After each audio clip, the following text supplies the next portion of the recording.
Good evening, everyone. I pray that everyone is doing well, and I greet you on behalf of the Central Jersey Alumni Chapter, and I thank you all for attending our voter education town hall tonight.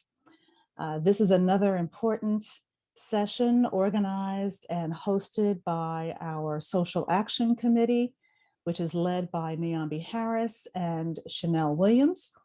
The entire Social Action Committee has had a tremendous year ensuring that our communities are informed and engaged, especially in regards to voters' rights and voter education. And we take pride in recognizing the positive impacts that we have made and continue to make in terms of keeping our communities aware of the social political issues that plague people of color. So without further ado, and before I turn it over to co-chair Chanel Williams, again, I just want to introduce myself quickly. I'm Karen Wade Culp, the president of Central Jersey Alumni Chapter. And I do want to thank tonight's town hall panelists, and they will provide more information on protecting our right to vote, information on redistricting, and the roles and responsibilities of the offices that they serve. And let us all remember that our local elections are just as important as the presidential and midterm elections. So with that, I will turn it over to Chanel. Thank you.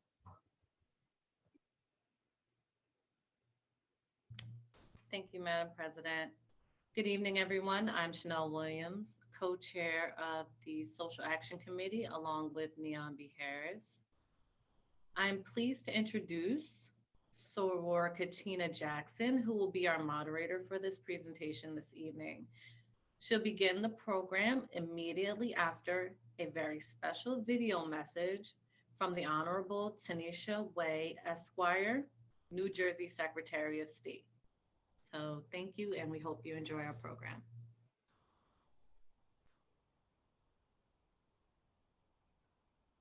Good day, ladies of the Central Jersey Alumni Chapter of Delta Sigma Theta, and thank you for inviting me during your special event. As New Jersey's chief election official, part of my job is to support civic engagement and voter education. Now, I couldn't do this work without tremendous partners like yourselves. Of course, as a lady of the Divine Nine myself, I know that the women of Black Greek letter organizations understand the value of our vote, and we are fiercely devoted to our communities. This event truly builds upon the legacy of generations of Delta Sigma Thetas before you who fought for the right to vote and work to protect it against suppression efforts. Last year, amid a global crisis unlike any in our lifetimes, New Jersey had more voters cast the ballot than in any election in our state's history. We also had the highest youth turnout in the country. In New Jersey, we want people to vote, and this is a trend we want to see continue in 2021 and beyond. Simply put, engaged and informed voters make our democracy stronger and communities better. So I hope you'll take what you learned today and help your friends, families, neighbors become more engaged voters too. Now, FYI, in the coming months, my office is launching a civic engagement platform to help the people of New Jersey, from our kids to adults, learn about being a voter and making civic engagement a regular practice in our lives. This is a continuation of last year's NJ Votes campaign. I truly look forward to sharing more with you soon. But in the meantime, you can find all things elections like voter information and resources on our website at vote.nj.gov. In closing, I want to recognize Chapter President Karen Wade Culp as well as Brenda Jackson, Chanel Williams, and Nyambi Harris for organizing this important event. And to all of the lovely deltas of this chapter, another thanks for devoting your time to being good citizens.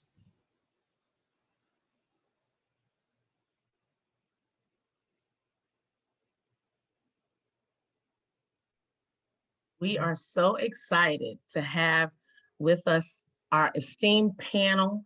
We are going to discuss the roles and responsibilities of our county clerk, the Board of Elections Administrator, and Commissioner. And so without further ado, I would love to introduce to you all our esteemed panel. Representing Union County, Joanne Rajapi, our Union County Clerk. Representing Middlesex County, Thomas Lynch, Middlesex County Election Board Administrator, and Jerry Mijette Esquire, representing Somerset County as the Somerset County Election Board Administrator. For those of you in the community, if you have any questions, please feel free to use the Q&A feature to ask your questions. Questions are welcome. And without further ado, let's get our conversation started. I'd like to first ask a question of Joanne. Joanne. Good evening. Good evening. Bill S3203, requiring an in-person early voting in some elections, was signed into law by Governor Murphy on March 30th. Which elections will be impacted by the new law? And what impact do you think it will have on voter turnout in future elections? Will early voters be allowed to vote at any designated early voting site in the state? And how will your office prepare to implement in-person early voting? A great question, or questions, I should say, Katina, because Jerry and I both are serving on the early voting committee, which the state has put together to assist us with developing a process of doing this and a protocol. We're very excited about early voting in New Jersey. Every county, dependent on its size, will have be allowed to have a certain number of early voting polling sites. So it could be as small as 3 in a county, depending on its population, or as large as 10. And within that county, voters will be able to go to any polling site because we will have electronic poll books. So those poll books, and we will have machines that are able to, set up that person's district, town, and set ballot. It's exciting that we have to develop a budget. There are many, many costs involved. We're doing this very quickly. We have a very small lead time because it's going to start in November. So there's much to do. The state has broken down the committee, I think, in 5 or 6 different subgroups. And we have meetings 2 or 3 times a week, very long Zoom meetings. But the work is important. And so we are grateful that you're here to share with us how you're doing your due diligence in Union County. Thank you. So I'd like to invite Thomas Lynch into the conversation and ask you, Thomas, one of the responsibilities of the Board of Elections is voter outreach. In what ways does the board reach out to residents in assisted living facilities, nursing homes, or homebound citizens to make sure they have the opportunity to vote? All right, well, thank you very much for the question. Thank you for having me. It's been honestly, and I think Joanne and Jerry can attest to this, it's certainly been a challenge in the last year with COVID, and that we haven't been able to do the programs in those facilities that we normally have. So what we have done is partner with our county community services directors in terms of their outreach to those organizations and facilities. And I've really tried, much like we're doing here, is try to educate the people in those facilities in terms of the changes, because I think it's fair to say that the changes from 2019 to now has just been, it's really going from one end of the room to the other in terms of a complete switch to mail-in ballots last year to kind of a return to if you want to call it normal for this upcoming primary election.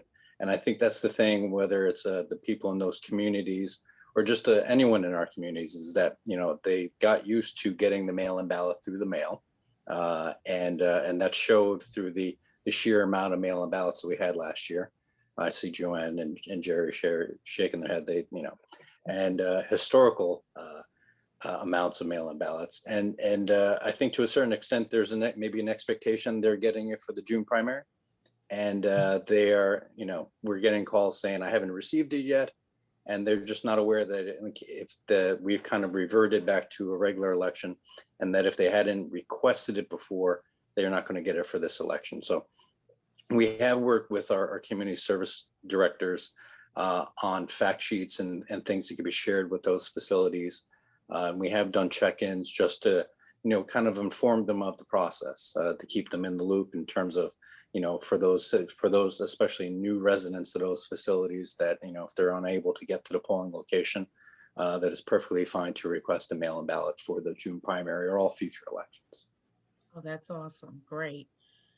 Jerry, I'd like to introduce you into the conversation now and ask you this question. Over 20 states allow voters to register and vote on the same day up to and even on election day. Bills A4548 and S2834 are currently in committee in the New Jersey legislature. Advocates think that same-day registration can significantly increase voter turnout, especially among communities of color and young people. If and when this bill passes both chambers of the legislature and is signed into law, what would be the greatest challenge that needs to be overcome? Well, thank you for the question, Katina. And also, I just want to thank you and the Deltas for inviting me to participate in this great event. Let me first say that I think the initial challenge for us would be to, and just let me give you an example of how the voter registration process works now. When someone file a voter registration form with our office, we process it into our system, our database, and that voter does not become automatically registered to vote. Their status become in a pending status in anticipation of them being verified or their registration being validated in our system. And what the key part of the validation is the driver's license number or your MVC number or your last 4 digits of your social security. Okay, so that gets bounced off various state databases to eventually validate the person as a registered voter. That don't take place over a 24-hour period. It takes place over a certain period of time to validate that information, and then the person become an active voter. So to merge all that into the same day registration process, we would need to have the appropriate technology and bounce off the appropriate databases to actually do that in real time without making a mistake. Because if you do make a mistake, you can't take the vote back from someone who registered, perhaps they shouldn't have been registered, they voted, and now you can't take that vote back. So that will be the most significant process that we will have to ensure that we have a credible database, a credible verification and validation process to ensure that no one shows up same day registration to vote, register, and we can't take it back if it's a mistake made. Okay, If I could jump for, and again, yes, please, Tom. Jerry made, you know, excellent points, and I think you know, I think a lot of the things that have happened in election law in New Jersey are for the benefit of voters and are actually good things. You know, cured ballots, drop boxes, early voting, but by the same token, and I think maybe Jerry and Joanne would agree, a lot of this has come in a short window of time, and trying for us on the other end in terms of implementation, we want to get it right. So we're talking about early voting. And, you know, for us as election officials, we got to order those electronic poll books. We have to install them, make sure the cybersecurity and the training and everything is connected and ready for November. So in terms of, you know, my message to elected officials in Middlesex County is, you know, let's make sure we get these right in sequence before we add something onto elections. Because the worry I would have is adding too much may negate the gains that we're making in other areas in terms of drop boxes and cure letters and early voting. So the issue that Tom just mentioned, security, is so important. It's critical. I mean, we've seen the issues with security in the country with foreign entities getting involved in our election process. We're very concerned about not just foreign entities, but our own hackers, our US born hackers in the system. So cybersecurity is a very big part of this. And Tom's right. We want to do it, but we want to do it the right way. So it takes time. Yes. Awesome. So I'd like to ask this question. When you speak about security, et cetera, how do voters know if their voting status is still active or inactive? And are you notified prior to an election if your status changes from active to inactive? And then how do you know that your status changed from inactive to active? How can voters remain engaged in the voting process in regard to their status? I'll ask Joanne. Well, the voting registration and the voting status is really under the jurisdiction of the Board of Elections. So we have an SVRS system. That's the statewide voter registration system. We've had concerns with it. Motor vehicles is an integral part of this. People are automatically registered when they get a license, and that information is then sent to the Board of Elections. It doesn't always come around correctly. We know from this last election last year, when Union County sent out over 365,000 mail-in ballots, so many came back because the information was wrong. So, but I'd like either Jerry or Tom to address the inactive voter status, because that's really within their jurisdiction. Awesome. Well, sure, I'll weigh in on this. Let me start by saying, when you register and everything gets validated in our system, your social security 4 digits or your motor vehicle, or everything is validated and you become an active voter in our system. Once that happens, your status does not change unless certain things happen in your situation, in your recorded status and address. So for example, once we send you out a sample ballot prior to election and your status is an active voter, we send you out a mail-in ballot, a sample ballot. If that sample ballot is returned to us by the USPS for being undeliverable, moved to a different location, or forward an address, that process in and of itself will require us to take action. And the action we would take, number one, would be to change your status from active to inactive.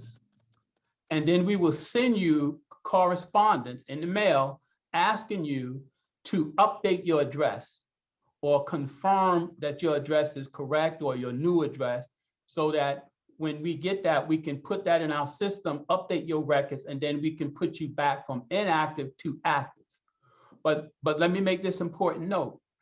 By being changed from active to inactive, that don't mean you can't vote, okay? That don't stop you from voting. That's excellent. Okay, so that's important to understand this. So just by changing from active to inactive, you're still in a status where you can vote. But however, two things are negative consequences of being inactive. First, as an inactive status voter, you cannot apply and receive a mail-in ballot from Joanne Rajapi's office, who's the clerk. So it will stop you from doing that. If you try to do that, Joanne will require you to talk to the Board of Election, update your record, give them your current address so they can change your status, and then Joanne will be able to send you a mail-in ballot. Okay, so that's one negative consequence to being in the inactive status. The other aspect will be if you show up at the polls on election day to vote, In the poll book, it will be inactive status, confirm your address kind of.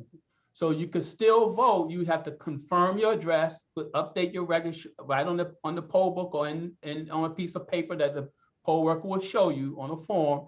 And then that will allow you, instead of having to vote a provisional ballot, that will allow you, once you confirm your address, to still go and vote on the voting machine. It's an extra step because an active voter wouldn't have to do that, but that's an extra step. So it's important to keep your status active, but if you change, move, don't let the Board of Elections know, because we only know if you let us know.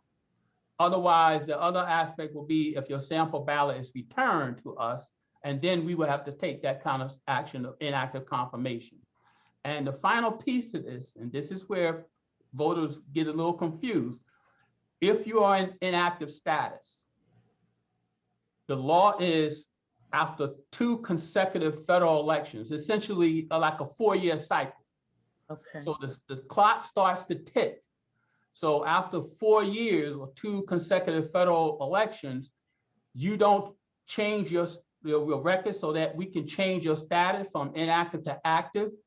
Then we can change your status to deleted status, and now you're no longer a registered voter. So now what happens if you're no longer a registered voter and you want to vote in the next election?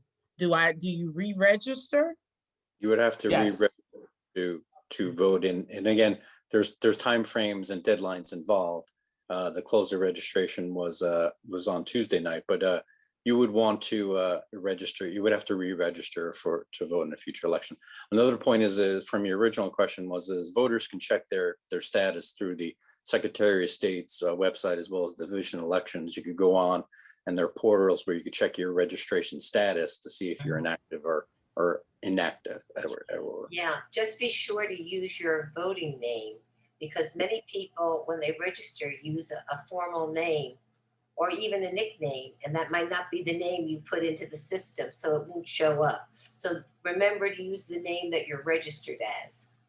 Awesome. Thank you. This has been very informative, very enlightening, and I don't want to be the one to monopolize your time. So I'm going to open up the floor for our community to engage and ask questions if they have any questions. So I'm going to ask Sora Chanel if you have any questions that have come in from the community that we can go ahead and address those questions now. Hi, Sora Jackson. This is Sora Jean Jerome. We do have a question in the Q&A. It is a 2-part question, and it states, did the state of New Jersey see any foreign or domestic bad actors that attempted to interfere in the 2020 election?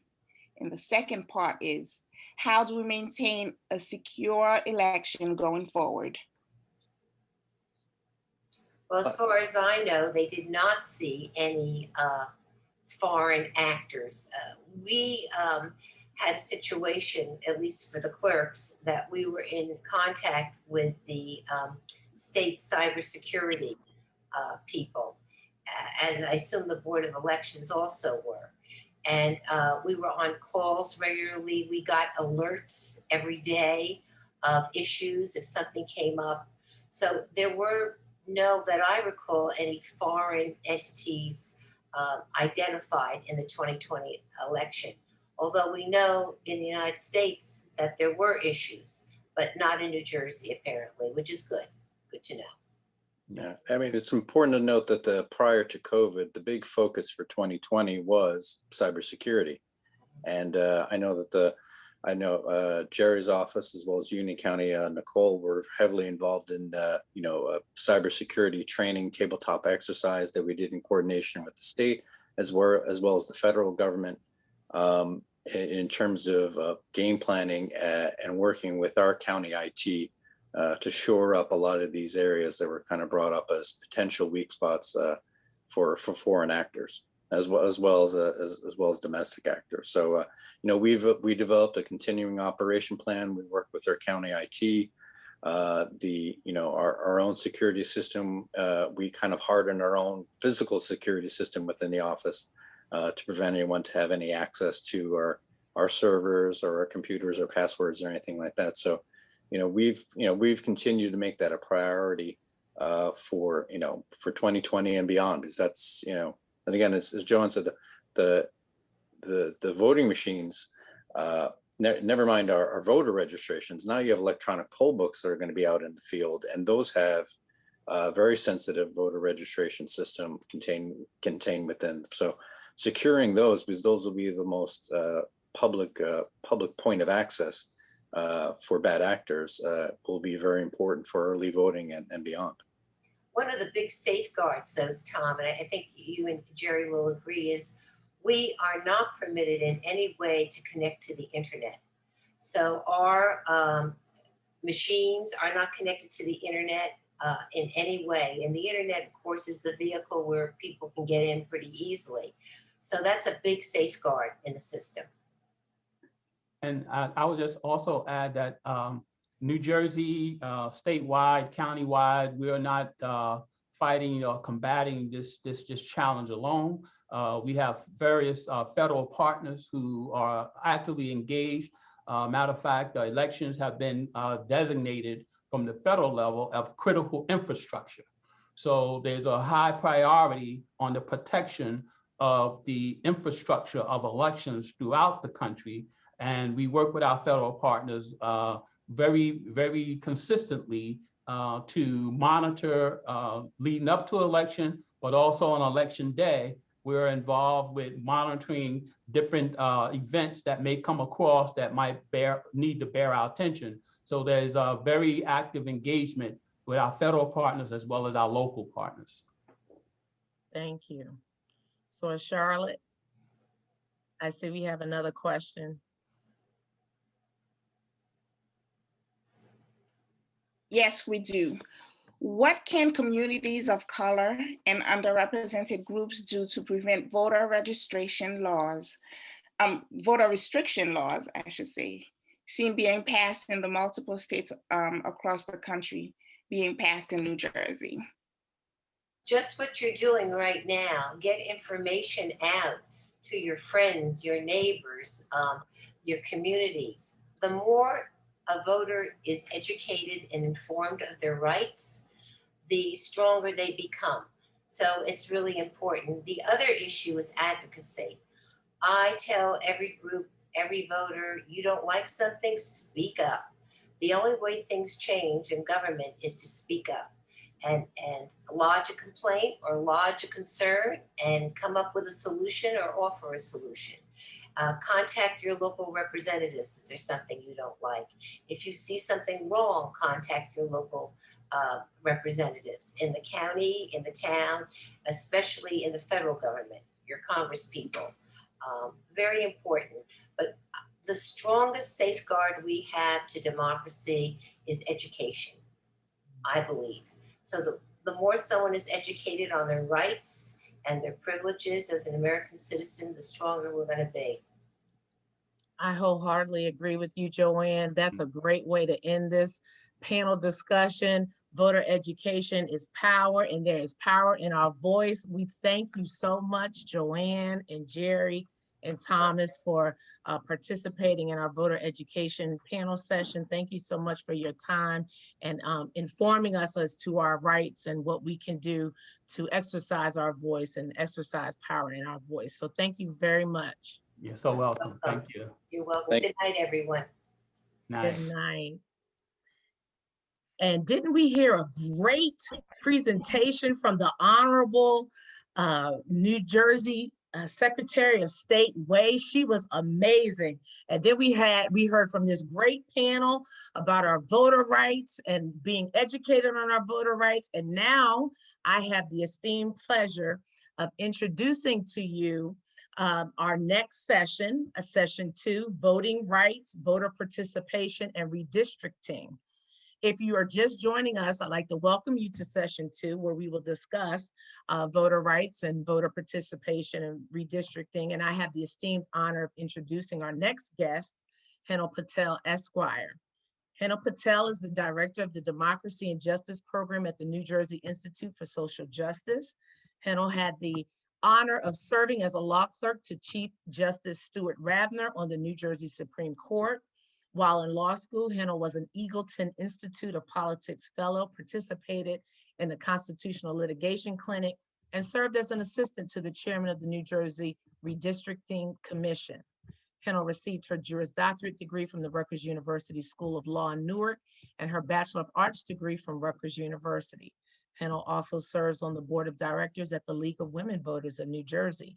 If you have any questions for Hennel as we continue in this dialogue, please feel free to ask your questions in the Q&A feature of this virtual meeting. And let's begin our thought-provoking dialogue with Hennel Patel. Ms. Patel, inquiring minds in the community really want to know and understand 2 questions on voting and 3 questions on redistricting. However, I know that you were really engaged in the first panel discussion and you have some thoughts and comments about the process of voting and same-day registration. So why don't I give the floor to you, and then I can ask the questions that inquiring minds want to know after that. How about that? Absolutely. Thanks so much for giving me the time. And thank you so much for having me here. I'm so excited to be speaking with all of you. I'm a big fan of the Deltas, and I'm so excited that we've been able to partner together on so many campaigns and work and look forward to working with you in the future on so many things. And I'm excited to be talking about these topics today, especially redistricting, because we are just getting started, and that is going to be a huge topic this year. And I'm excited to work with you on it. But yes, as mentioned, I just wanted to just kind of address some of the concerns raised about same-day registration on the earlier panel. First, I'll just say that we want to always ensure that our election system is safe and secure. Putting aside all the conspiracy theories and everything else we hear, it's important for our democracy that you trust your ballot, that you trust your vote, that it counts, and that our actual system is something we can all rely on. That is crucial in this process. And we never, ever want to underestimate that or undermine that in any way. The thing with same-day registration, the legislation that we mentioned earlier, fortunately, we actually do address a lot of those concerns right into it. The bill allows for us to do initially, especially while we wait for that technology that was mentioned for us to get there, we can do same-day registration through provisional ballots. Just like we all voted in the November election, if you voted in person, provisional ballots are safe and secure. They're something we're used to using in New Jersey and all over the country. And what will happen, the way it would work is if someone needs to register in person on election day at the polling place, they can go there, give the information, last 4 digits of your social security number, all those normal things you need to use to register to vote. Someone would check that. You can vote by provisional ballot. And then at the county level, they'll verify it anyway. They will verify that they are a registered voter before that ballot is counted. So you are doing everything we do right now. You just don't deny the person the right to vote while we're doing it. They can do the same verification system right after election day and still count their ballot. So that is we are making sure that security is into this process. It's also cost effective to do it this way. We do these things anyway. So please, and I know a lot of Deltas have supported this legislation. I know this chapter has, and I just wanted to make sure that while you're discussing it, we had this clear. And in case there's also any concern, 20 states in DC have same-day registration, have had it for years. They've managed to have secure elections. We can do it too. Just wanted to kind of make sure we're all on the same page on that as we go forward. But yes, we can move forward with other questions. We are definitely clear now. Thank you so much, Ms. Patel, for that. So these are the 2 voting questions that I have for you. The first, what are some strategies we can utilize to get more youth and younger adults involved with the voter education and mobilization process? And then second, in New Jersey, is there pending legislation or current legislation that serves to restrict or minimize voter turnout that we need to focus on having removed? Sorry, excuse me, great questions. All right, so the first one, I'll say, we released a report last year called Our Vote, Our Power. that address that question about why we have sometimes have low voter turnout in different elections. And we put together, we asked voters themselves in Newark, with the Institute of this House in Newark, and we asked them themselves, what are some of these challenges that you're facing? And we put together a slew of recommendations to address them. And there's broader issues there. There are systemic issues, different things, and we'll talk about them in answer to your second question. But the first one, I wanted to just highlight a couple of things on a broader point. One is, in order to engage young voters, engage newer voters, the one thing we need to make clear is making sure people actually can see that their vote matters. Yeah. And it's hard to do. You can't just say it and Right. people will believe you. Those are just words. So one is making sure, how do you well do that, right? So the earlier panel, they said it was the right advice, that doing these types of forums, making sure we're doing voter information so people feel empowered, have the civics education they need, is crucial. Yes. The other thing is doing so with having the right knowledge to back it up. So showing how often, especially in the local elections that you started off talking about, how often so few voters change the course of the election.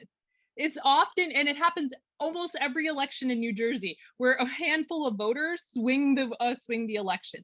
Talk about that. Make sure people know. One big example you can, a recent example I think is really empowering, that you can see how much it matters. In the November 2020 election, we all know this, we all followed this, Georgia swung, right? The Black turnout between from the November 2020 election and the January 2021 runoff increased. That's in a lot of ways unheard of, right? One, you don't see higher turnout in random month elections. It's not, and we know this, right? We have elections in April and May. The turnout is low. No one shows out to vote outside of November, except like the true believers like us here. That's right. The fact that they did it, and then a runoff election right after a big election, how did that happen? One, people were engaged, people cared. Yes, there was a lot of resources and a lot of investment, but the big thing is people saw that their vote change made a difference. Mattered. Yeah. It mattered. They looked at it. It defied expectations in November. And then when those organizers went and talked to new voters, young voters, and said, hey, come vote. When someone said, oh, I don't know if my vote will matter, you can point to something that just happened. It did matter. Every one of those votes mattered. That's right. Come again in January and it'll matter. And you saw that. We all watched as it happened. So to point out examples like that people can actually embrace, and it makes a difference. Relatedly, when you're talking about local elections and things like that, often you need to take it down to a level to where people understand, where people actually understand the stakes at play. And don't just talk about it in terms of like, well, you know how powerful your county commissioners are and the county government is. All true, by the way, incredibly powerful, and we know this. But it more comes down to talk about the issues that people already care about, and then talk about who is in charge of them. So a good example of this is everybody cares about parking, cares about their trash getting picked up. Everybody cares about their streets getting plowed when it snows. Just across the board, across race, across gender, across age, we all care. That's right. So talk about that. Be like, hey, is your trash actually getting picked up? Are your streets full of potholes? If they are, you know who's in charge of that street? It's the county. We need new county commissioners. Who's in charge of that road? It's the mayor. It's the city council. We need new, and they're not doing a good job. We need new members. Talk about it in terms people already know. One thing we often struggle with, I think, and by we, I mean, I'm including myself as someone who does this, is there's a belief amongst a lot of us that, you know, the way to get people engaged in democracy is to get them as informed as we are. Right. In reality, it's about making democracy accessible to everyone else. Yes. That's what democracy needs to be. It has to be accessible to all. That's how it works. It's not about getting everybody where we are. It's about making the system accessible. So how do you do that? Meet them where they are. Yes. So now let me ask you this, because redistricting is a big hot topic right now, and it's coming up in a lot of different states, and it's a conversation that many average citizens may not understand. So I'm asking if you could help us understand redistricting in layman's terms and how it works in New Jersey. What are the positive and negative impacts for New Jersey? How can we as voters influence the redistricting process to make sure Black and Brown communities will receive representation reflective of the numbers in our communities? And then if you could explain a little bit about gerrymandering, and is that an issue in New Jersey, specifically Middlesex, Somerset, and Union counties? And if so, what can we do about it? Great questions. And like I said, right time to be talking about them. It's also really complicated. I mean, I'm not going to pretend this otherwise and say, oh, actually redistricting super simple. It's not, it's just not, but that's okay. It's one of those things where redistricting itself is really complicated, but your stake in it is not. It's really simple. And what you can do in it is actually really simple, and you already have the tools at your, you already have the tools. So it's a matter of kind of balancing that. So I will talk about, I want to talk about the broad point about where we are. I'll share my screen to share just a couple of slides so we can discuss really quickly what redistricting is. And hopefully that'll load so we can all see it. You see, yes. All right.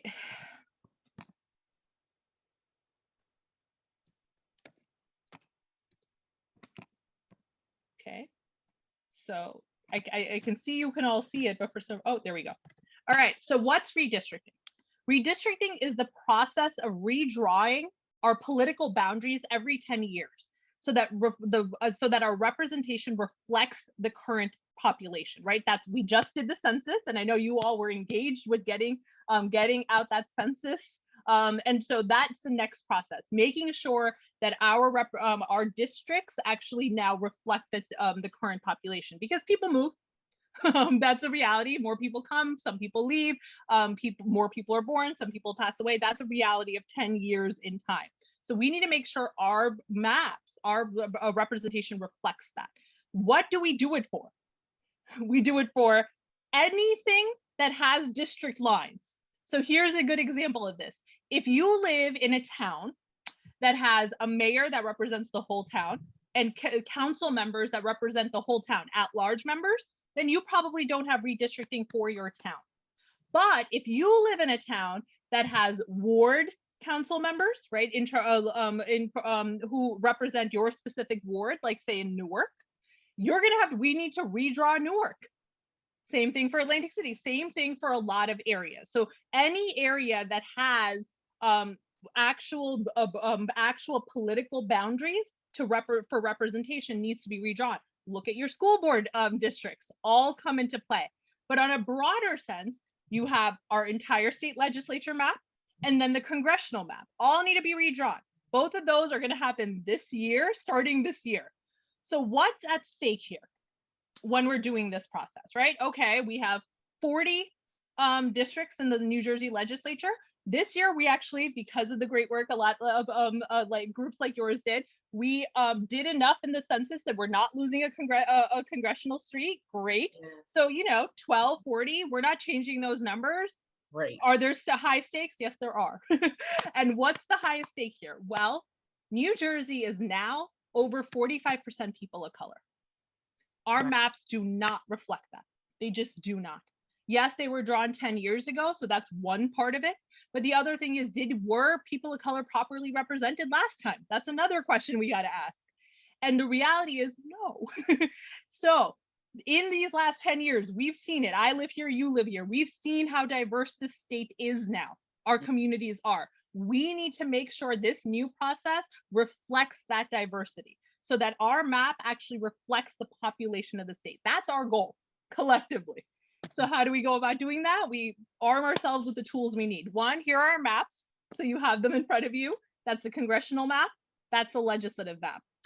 You can see the legislative map on the legislature's website if you ever want it handy. You can probably find your district right now. That is what we've been using for 10 years now, and we're going to use it for a little bit longer. So let But me ask you real quick, Hannah, the districting, the two maps that you just showed us, the congressional versus legislative, is the congressional representation in Washington, DC and legislative yes, representation here at yes. our at our state legislature? Yep, exactly. The congressional one is your member of Congress, House of Representative, who goes down to DC. So in Central Jersey, it's probably Bonnie Watson Coleman or Frank Pallone or Chris Smith, or Tom Malinowski, who are your representatives in your area. In the legislative map, that's for who your reps in Trenton are. You have a state senator and you have 2 members of the assembly. There's a lot of them. I can name a bunch, but we can Understood. keep going. That's So, great. so what does this work? How does this work? And why is this a messy process? This is where the gerrymandering question comes in. What's gerrymandering? It's when you do the strategic manipulation of redistricting to increase one group's power while diluting another group's. That we see that in racial gerrymandering, when you start diluting the power of Black voters, Black people, Black communities, in order to increase the vote of the power of often white people. You see that with communities of color the most often. Partisan gerrymandering also happens. Here's what redistricting is about. At the end of the day, as complicated as this is, the reality of redistricting is that it is about power. This is about power. This is also why it's complicated and messy, because the people in charge know that and have a vested interest in keeping power. And our job is to make sure that communities who've been left out of the process get power in this process. So there are a lot of factors that go into drawing maps, making sure they work, doing all that. But here are some key ones we have to remember. First, the Voting Rights Act requires that if you have a population, if you have a community of color, say Black people in the state of New Jersey, if they meet a certain population amount, you have to let them have a majority district. So for example, in our congressional map, easier to do the math that way. There's 12 districts, so let's go that way. We have a 1 majority Black district. It's the one around Newark. District 10 represented by Representative Payne. We have 1 majority Latino district, the one in Hudson County and kind of swings in to get Perth Amboy in Central Jersey. That one's represented by Representative Cirrus.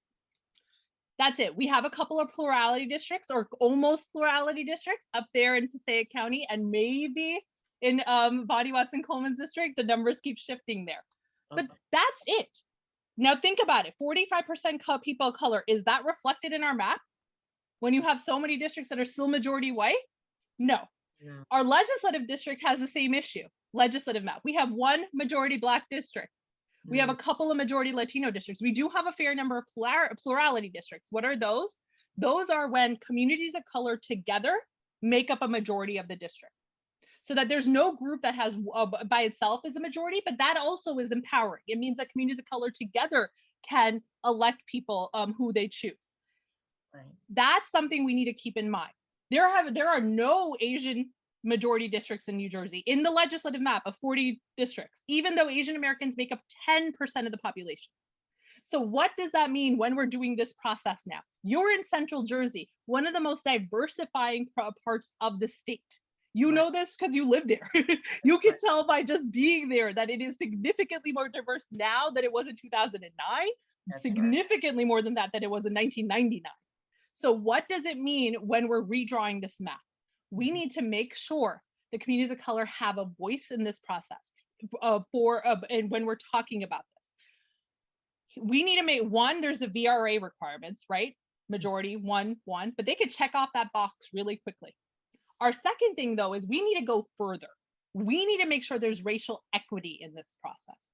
What does that mean? We need to make sure communities of color have a voice.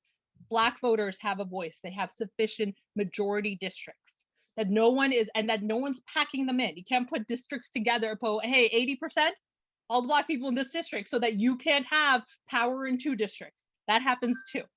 Right. We need to make sure Latino voters have it, Asian voters, Asian people, not just voters, communities. I should be careful in language, but also that we have plurality districts, so that when we look at this map, at the end of the day, 45% is actually reflected in this map. But we need to go further than that. When we're talking about this process, it's about looking beyond. One of the other factors that are considered when we're drawing these maps is communities of interest. It's a specific word and it seems complicated. There's a lot of things that fall under that. But what it comes down to, and the way I like to explain it, is that it means, what's your neighborhood? Come tell us what your neighborhood is. You know your neighborhood better than anybody else does, better than I do, better than the actual commission does. So your part in this is coming in and saying, you know what?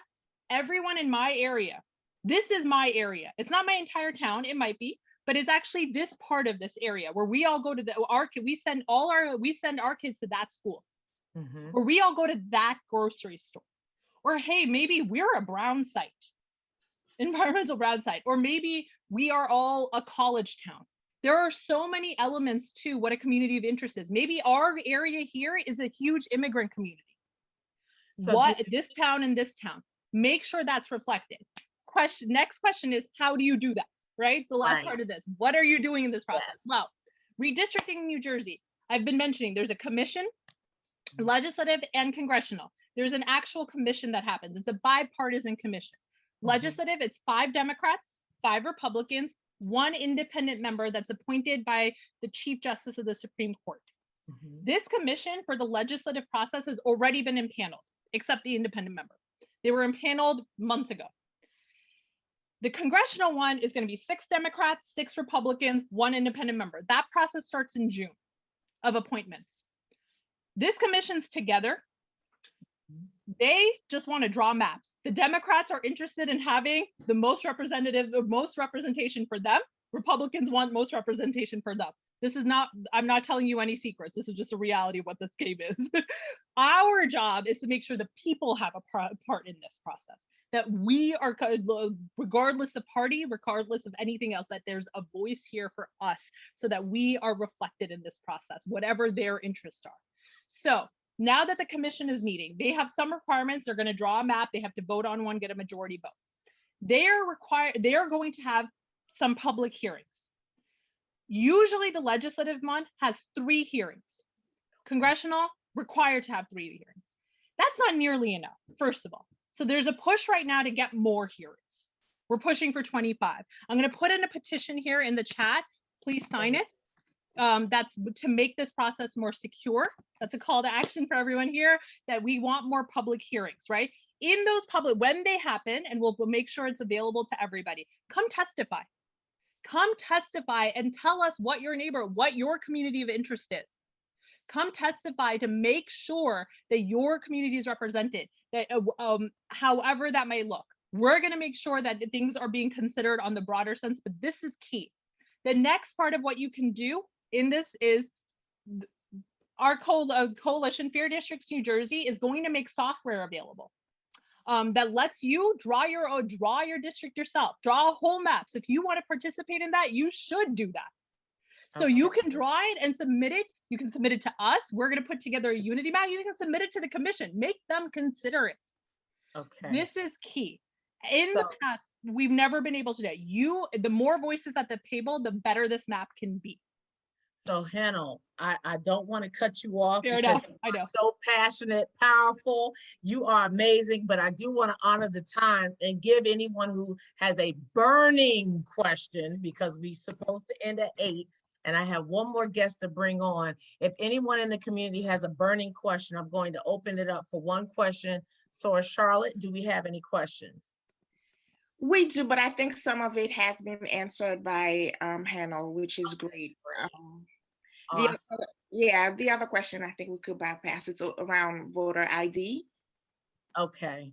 Okay, so what we'll do is, for that question, we will get in touch with that community member and answer that question for them offline. I thank you so much, Ms. Patel. You were absolutely dynamic. I literally could listen to you for 3 hours and not be bored. You have so much energy, and I can clearly see the passion that you bring. And we're so grateful that you came to be a part and share a very complex topic, and you broke it down in layman's terms so that we all can understand it. I urge everyone who's listening to please fill out that survey and make your voice heard. And if there's any more that we can do, we will be in touch with Hannah, and she will let us know how we can stay engaged, because our voice matters. Absolutely. Thank you so much for having me. And I know I can go on, so I really appreciate you giving me the time. Thank you. And I would like to now introduce to everyone Tony Hendricks to our community. Tony Hendricks is a strong leader in the National Association for the Advancement of Colored People, also known as the NAACP. Tony serves in the New Brunswick chapter. She is a very powerful and equally as passionate community advocate and civil rights activist. Tony, we ask that you please ignite us with more fire, because this is a call to action. Thank you.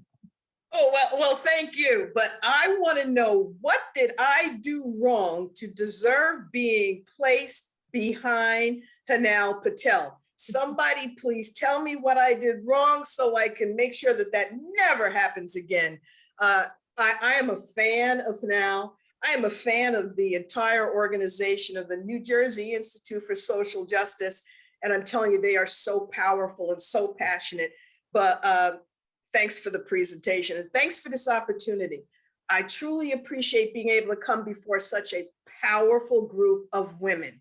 It's very difficult to say to yourself when your job is to charge some of the most beautiful, some of the most intellectual, some of the most educated, some of the most inspired Black women that we have in the Central Jersey area to go out and participate in this civic activity. But I'm going to just do my best to say to you, please don't give up in terms of being out there and engaged and driving our community forward. Let me explain. This is so important for us to understand. You know, as the Civic Engagement Community Outreach Chairperson for the branch of the NAACP that covers this area, we are doing this work every day, every week, every year, because there's always an election that we have to be cognizant of. Now, why is that? That's because an election, whether it's at the local level, at the county level, at the state level, at the national level, it's about our rights as citizens. And our rights as citizens incorporate, do we have the availability in our community, in our family, for the best, most affordable healthcare that's possible, for affordable housing, for the best free and accessible education that's available for our children? Are we being protected from environmental incursions like lead in our water and dumping in our communities? We're not, the NAACP is not just about criminal justice. That's very important. But equally as important is for us to all understand that our rights as individuals are in the hands of the people we elect into office, whether it is your local township, whether it is your county commissioner, whether it is your governor, whether it is your elected federal officials or the president of the United States. Every one of those individuals plays a role in our civil rights as individuals in all of those areas I talked about. So my wonderful and beautiful, strong women, remember a couple of things. When it comes to voting, women vote at a higher level than men, period. When it comes to highly motivated voters, Black women are the most highly motivated group of voters that there are in the United States. So Hanal mentioned power. Who has the power? We have the power. But now what we have to do is each of us has to individually and collectively go into our family circles, our friend circles, into our community, into the other organizations we're involved in, and encourage everyone, exercise your power so that you are in control of all of your civil rights. So I want to thank the Deltas, friends. I mean, Nambi and Chanel and Patricia Williamson, you know, I've been out in the street with them. You're a hard-working group of women. And I feel honored to be able to participate in this seminar this evening, this workshop this evening. And I know I'm watching the clock, so I know we're at the clock. And I thank you for this opportunity. Remember, we have the power. Keep using it. Thank you.